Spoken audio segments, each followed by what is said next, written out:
Iterative sustainability assessment. When to propose.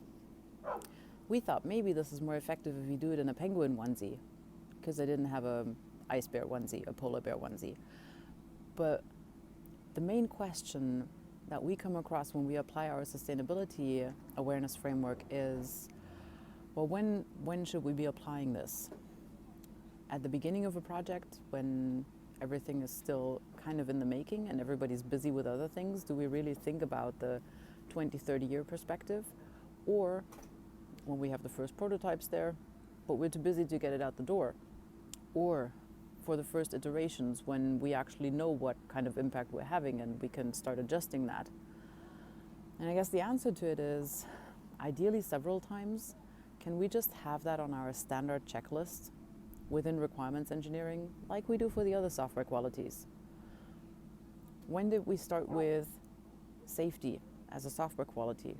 Well, when people got hurt by software systems, or the systems that carried out instructed by software tasks. When did we start introducing security? Well, when we realized it's trouble. So same for sustainability.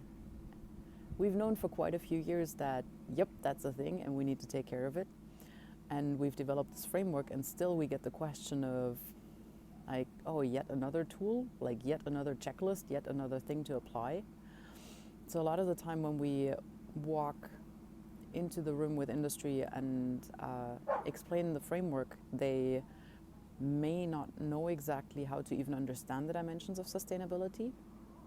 And some of the other times when we come to a workshop, we may not have all the stakeholders available that we'd actually like to see on board. And so the answer is, ideally we would love to have sustainability assessments several times during the development process, because it's something that needs to be updated as much as every other piece of software quality assessment.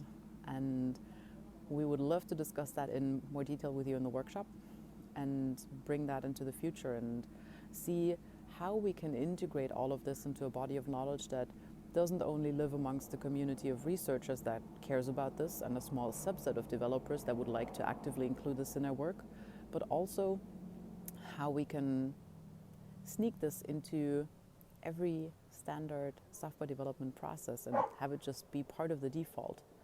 We check for safety, we check for security. Let's also check on the long-term sustainability impacts.